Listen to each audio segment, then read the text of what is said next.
বর্ষাকালে গরম গরম হালকা কিছু খেতে ইচ্ছা করলে এই রেসিপিটা বানিয়ে নিতে পারেন। নমস্কার বন্ধুরা, আমি আলপনা সিম্পলের টেস্টিতে আপনাদের সবাইকে স্বাগত। আজকে শেয়ার করব দারুণ টেস্টি একটি রেসিপি। কম উপকরণে চটজলদি হয়ে যাবে তেমন একটি নাস্তা রেসিপি বা স্ন্যাক্সের রেসিপি বলতে পারেন। আজকের রেসিপি বানাবার জন্য এখানে নিয়ে নেব 3টে আলু। আলুগুলো একটু বড় সাইজের নিয়েছি, তো আপনাদের যেমনটা প্রয়োজন হবে সেই মতো আলু নিয়ে নেবেন। আলুগুলোকে এখন ছাড়িয়ে নেব। আপনারা চাইলে আলুগুলো খোসা সমেত সেদ্ধ করেও কিন্তু এই কাজটা করতে পারবেন, তবে আমি যেভাবে করছি এইভাবে করলে এই রেসিপিটা দারুণ হবে। আলুগুলো ছাড়িয়ে নিয়ে সাথে সাথে কিন্তু আমাদের জলে দিয়ে দিতে হবে। আলুগুলো জলে না দিলে কালো হয়ে যেতে পারে। 3টে আলু আমি খুব ভালো করে ছাড়িয়ে নিয়েছি, জলের মধ্যে এখন দিয়ে দিয়েছি। আলুগুলোকে ছোট ছোট টুকরো করে কেটে নিতে হবে।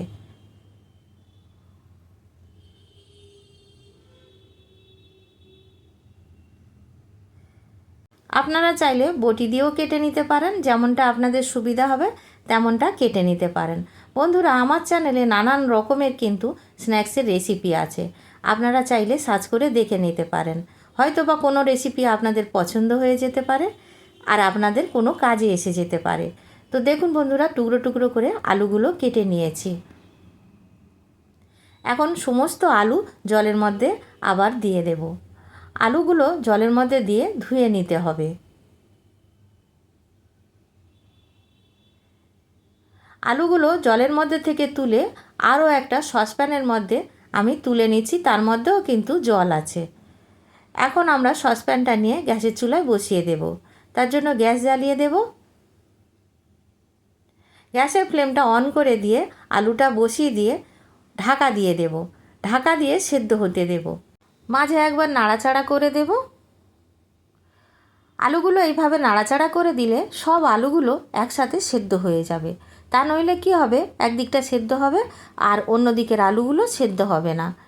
আলুটাকে খুব ভালো করে সেদ্ধ করে নিয়েছি। এখন আমরা চেক করে দেখে নেব আলুটা সেদ্ধটা হয়েছে কিনা। তো দেখুন বন্ধুরা, একটা কাঁটা চামচ নিয়ে এইভাবে আমি চেক করছি, যাতে করে খুব তাড়াতাড়ি বুঝতে পারি যে ভালো সেদ্ধ হয়েছে। খুব সুন্দর সেদ্ধ হয়ে গেছে। এখন নামিয়ে নিয়ে এই ছাঁকনির মধ্যে ছেঁকে নেব। তো দেখুন, একটা স্ট্রেনারের মধ্যে আলুগুলো দিয়ে ছেঁকে নিয়েছি। জলগুলো ঝরিয়ে নিতে হবে, তারপরে একটি পাত্রে নিয়ে নেব। গরম থাকা অবস্থায় আমাদের ম্যাশ করে নিতে হবে। ওই একই কাঁটা চামচ দিয়ে ভালো করে ম্যাশ করে নেব। আপনারা চাইলে ম্যাশার দিয়েও ম্যাশ করতে পারেন, আর আপনারা চাইলে যে কোনো একটি পাত্রের উল্টো দিক দিয়ে বাটি বা গ্লাস দিয়েও কিন্তু সুন্দরভাবে ম্যাশ করে নিতে পারেন। গরম অবস্থায় ম্যাশ করতে হবে, সেজন্য কিছু একটা দিয়ে কিন্তু ম্যাশ করতে হবে। হাত দিয়ে ম্যাশ করবেন না, গরম অবস্থায় হাত কিন্তু পুড়ে যেতে পারে। তো দেখুন বন্ধুরা, এখন ভালো করে ম্যাশ করে নিয়েছি। এইভাবে কিন্তু খুব সুন্দরভাবে ম্যাশ করতে হবে, যাতে করে একটাও ডেলা না থাকে। আলুগুলোকে খুব ভালো করে ম্যাশ করে নেবার পরে এখানে আমরা কিছু মশলা দিয়ে দেব। তো দেখুন, আমি খুব ভালো করে কিন্তু ম্যাশ করে নিয়েছি। এখন আলুর মধ্যে যোগ করে দেব লবণ। স্বাদ অনুসারে লবণ দিয়ে দেব। লঙ্কার গুঁড়ো এখানে দিয়ে দেব হাফ চা চামচ। আপনারা লঙ্কাটা আপনাদের স্বাদ মতো দেবেন। এখানে আরও কিছু মশলা অ্যাড করব। যেমন ধরুন, এখানে দিয়েছি গোলমরিচের গুঁড়ো কোয়াটার চামচ দিয়েছি। আরও অ্যাড করব রসুনের গুঁড়ো। রসুনের গুঁড়ো না থাকলে আপনারা স্কিপ করে যাবেন। বাটা রসুন দেবেন না, গুঁড়ো রসুন থাকলে তাহলেই দেবেন।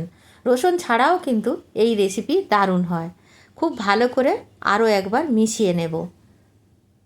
মশলাগুলো খুব ভালো করে মিক্স করে নিতে হবে, যাতে করে সব দিকটা খুব সুন্দরভাবে মশলাটা যায়। এইভাবে কাঁটা চামচের সাহায্যে করতে পারেন, আপনারা হাত দিয়েও করতে পারেন। যতক্ষণে আমরা এসব মশলাগুলো দেব ততক্ষণে আলুটা ঠান্ডা হয়ে যাবে। তো দেখুন বন্ধুরা, খুব সুন্দরভাবে এখন মিশিয়ে নিয়েছি মশলাগুলো। এখন আমরা দিয়ে দেব কর্নফ্লাওয়ার। কর্নফ্লাওয়ার এখানে আমি 4 চামচ মতো নিয়েছি। 4 চামচের মধ্যে যতটা লাগবে ততটা নেব। পুরো 4 চামচ যদি না লাগে তাহলে কিন্তু দেব না। তো দেখুন বন্ধুরা, কিছুটা দিয়ে আবারও একবার মিশিয়ে নিতে হবে। সবটা খুব ভালো করে এইভাবে মিশিয়ে নিতে হবে। কর্নফ্লাওয়ার দেওয়ার পরে যখন আমরা মেশাবো একটু ঝুরো ঝুরো মতো দেখতে হবে। দেখুন এইরকম কিন্তু একটু ঝুরো ঝুরো মতো দেখতে হয়ে যাবে। এখন আমরা আরও একটু কর্নফ্লাওয়ার দিয়ে দেব। আমি এখানে 3 চামচ কর্নফ্লাওয়ার ব্যবহার করেছি, 3 টেবিল চামচ বলতে পারেন। ভালো করে মিশিয়ে নেবার পরে বেকিং সোডা এখানে দিয়ে দেব 1/4 চামচ। 1 চামচের 4 ভাগের 1 ভাগ এখানে বেকিং সোডা ব্যবহার করেছি। খেয়াল রাখবেন বেকিং পাউডার নয় কিন্তু বেকিং সোডা। এখন আমরা অল্প অল্প করে মিশ্রণ থেকে তুলে নিয়ে এইভাবে ডালা করে দেখে নেব স্ন্যাক্সটা রেডি করা যাচ্ছে কি না। একদম রেডি করার মতো হয়ে গেছে। এখন হাত দিয়ে খুব ভালো করে আরও একবার মেখে নিচ্ছি, যাতে করে বেকিং সোডাটা সব দিকটায় যায়। বেকিং সোডাটা যদি সব দিকটায় না যায় তাহলে কি হবে, আমাদের রেসিপিটা সুন্দরভাবে মুচমুচে হবে না। তো দেখুন বন্ধুরা, খুব ভালো করে আমি মেখে নিয়েছি। এখন অল্প অল্প করে মিশ্রণ নেব আর স্ন্যাক্সগুলো রেডি করে নেব। খুব সহজ কিন্তু এই স্ন্যাক্সটি রেডি করা। এইভাবে হাতে করে মিশ্রণটি নিয়ে একটু হাত দিয়ে চেপে তারপরে এইভাবে গোল গোল করে রেডি করে নেব। আরও একবার একটা দেখিয়ে দেব বন্ধুরা। দেখুন এইভাবে হাতে করে নিয়ে খুব ভালো করে চেপে নিয়ে তারপরে আমরা এইভাবে স্ন্যাক্সগুলো রেডি করে নেব। তো দেখুন বন্ধুরা, একইভাবে সবগুলো আমি রেডি করে নেব। আমাদের সবগুলো রেডি হয়ে গেছে। দেখুন খুব সুন্দরভাবে কিন্তু রেডি করে নিয়েছি। রেডি করার পরে এইরকমই দেখতে হবে, একদম নাড়ুর মতো দেখতে লাগছে। দেখুন বন্ধুরা কতটা সুন্দর দেখতে লাগছে। এখন আমরা গ্যাস জ্বালিয়ে গ্যাসের ফ্লেমে বসিয়ে দিয়েছি একটি প্যান। তার মধ্যে রিফাইন তেল গরম হতে দিয়েছি। তেলটা অল্প অল্প গরম হওয়ার সাথে সাথে আমরা স্ন্যাক্সগুলো ভাজার জন্য দিয়ে দেব। চেষ্টা করব একটু ছাড় ছাড় দিতে। একটু গ্যাপ রেখে দিলে কি হবে, একটা আর একটার গায়ে লেগে যাবে না। তো দেখুন বন্ধুরা, এইভাবে যত কটা একটা ব্যাচে যাবে তত কটা একসাথে ভেজে নেব।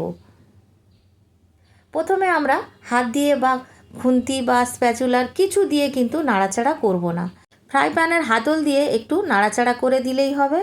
কিছুক্ষণ হওয়ার পরে তারপরে কিন্তু আমরা নাড়াচাড়া করব। দেখুন কত সুন্দর ফুটতে শুরু করে দিয়েছে তেলটা, অনেক বেশি বাবলস ক্রিয়েট করেছে। হাতল ধরে এইভাবে নাড়াচাড়া করে দিলে উল্টে পাল্টে যাবে। দেখে নিশ্চয়ই বুঝতে পারছেন তলার দিকে যেগুলো ছিল কিন্তু একদম সুন্দরভাবে উল্টে গেছে, আর এইভাবে নিজের থেকেই কিন্তু উল্টে যাবে। তো দেখুন বন্ধুরা, এইভাবে মিডিয়াম আঁচে রেখে খুব সুন্দর করে ভেজে নিতে হবে। হালকা হাতে এইভাবে চামচের ব্যাক সাইড দিয়ে উল্টে পাল্টে দিয়ে ভেজে নিতে হবে। আর খুব সুন্দর মুচমুচে হবে, তখন আমাদের তুলে নিতে হবে। মিডিয়াম আঁচে রেখে 8 থেকে 10 মিনিট ভেজে নিতে হবে। তারপরে এইভাবে নাড়াচাড়া করতে করতে হাই ফ্লেম করে দিয়ে তারপরে তুলে নেব। হাই ফ্লেম করে দিলে কি হবে, কোনো রকম তেলটা অ্যাবজর্ব করে রাখবে না, তেলটা একদম ছেড়ে দেবে। আমরা যখন স্ন্যাক্সগুলো তেল থেকে তুলব তেল চিপচিপে লাগবে না। তো দেখুন বন্ধুরা, খুব সুন্দর দেখতে হয়েছে আর কালারটাও খুব সুন্দর এসে গেছে। প্রথম ব্যাচটা আমাদের একেবারে রেডি হয়ে গেছে। এখন আমরা তুলে নেব। বন্ধুরা, ভিডিওটি যদি একটুও ভালো লাগে একটা লাইক করে দেবেন। আমার চ্যানেলে নতুন বন্ধু হলে প্লিজ একটা সাবস্ক্রাইব করে দেবেন।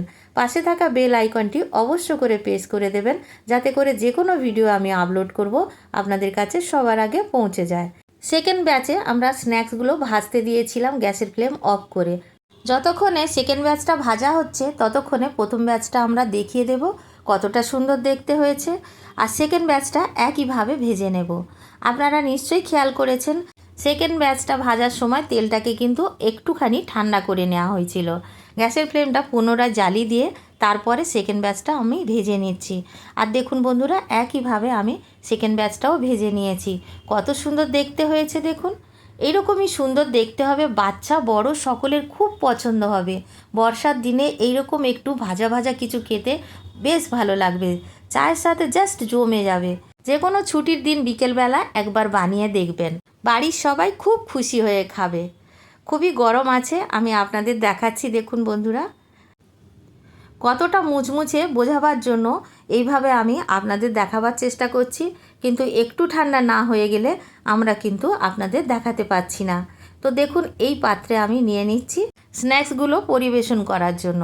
বাড়িতে থাকা টমেটো সস দিয়ে পরিবেশন করে নিতে পারেন, দারুণ টেস্টি লাগে। টমেটো সসের সাথেও দারুণ লাগে, আর এমনি এমনি খেতেও বেশ ভালো লাগে। তো সবগুলো এখন আমি এখানে নিয়ে নিয়েছি। 3টি আলুতে কিন্তু পুরো পরিবার খেয়ে নিতে পারবেন, এতগুলো স্ন্যাক্স হবে। আর কতটা মুচমুচে হয়েছে একবার শব্দটা শুনে নিশ্চয়ই বুঝতে পেরেছেন। এখানে আমাদের নানান রকম গাড়ির আওয়াজ হয়, তাই বেশিক্ষণ সাউন্ড মুডে রাখতে পারলাম না। তো দেখুন বন্ধুরা কতটা শব্দ হচ্ছে, নিশ্চয়ই বুঝতে পারছেন। বাড়িতে বানাবেন, কেমন লাগলো কমেন্ট করে জানাবেন। রেসিপি যদি ভালো লাগে একটা লাইক করে দেবেন। আমার চ্যানেলে নতুন বন্ধু হলে সাবস্ক্রাইব করতে ভুলবেন না যেন। আজকের এই পর্যন্ত, দেখা হবে পরের ভিডিও নতুন কোনো রেসিপির সঙ্গে। সুস্থ থাকবেন, ধন্যবাদ, নমস্কার।